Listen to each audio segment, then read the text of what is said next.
They ran together, but in no particular direction. The wilderness of the shop floor lay all around them, littered with rubble, but it was wide open. There was nowhere to duck or hide. Heck glanced back. Cooper was stumbling out from the mesh corridor. "Down here!" Farthing squawked. To the left, a steel stairway dropped through an aperture into dimness.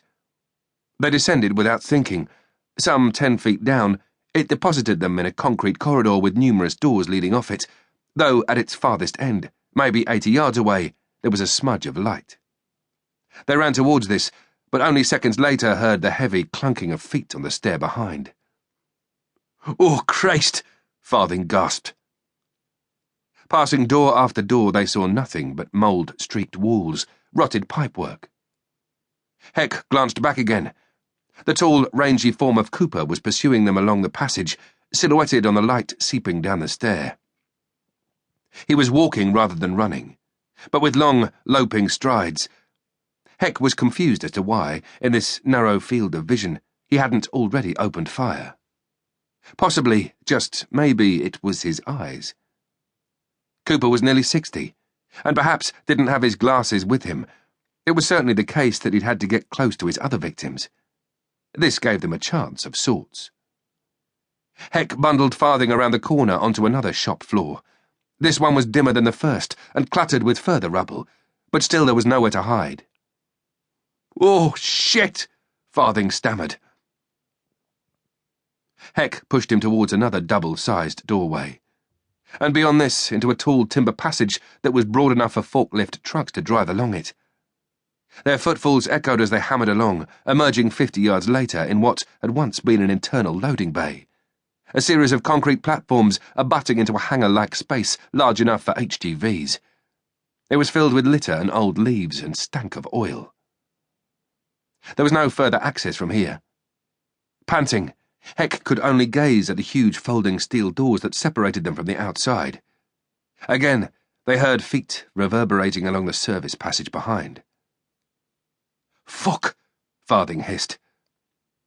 They scrambled through a smaller-sized doorway on the right, entering a confused sprawl of interconnecting offices and corridors. Again, all were cluttered with rubbish and cross-cut by shafts of light penetrating from various external windows, though most of these had been closed off with corrugated metal. They turned several corners, before blundering into a final room and finding there was nowhere else to run. They slid to a halt, sparkling with sweat. Farthing made to double back, but Heck grabbed his arm and motioned for silence. Seconds passed as they listened. Suddenly, there was no other sound. "Let's kick our way out," Farthing said, lurching towards the window, which no longer sported glass beneath its metal cladding. "Wait," Heck whispered. They froze again. Still there was no sound. Had the maniac lost them? Or was he creeping up even now? "Fuck this," Farthing said, but Heck grabbed his arm. "Just wait. He's had a couple of chances to pop us, and he hasn't taken them. It may be he needs to get close." "So, hang on. We don't know how solid that shutter is. It could take us 5 minutes, and if we make a racket, it'll bring him right to us." Farthing licked his lips. "You go see where he is. I'll try and get it loose quietly."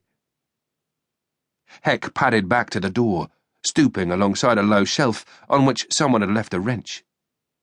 It was old and rusty, but still satisfyingly heavy. He grabbed it and peered out into the half-lit corridor.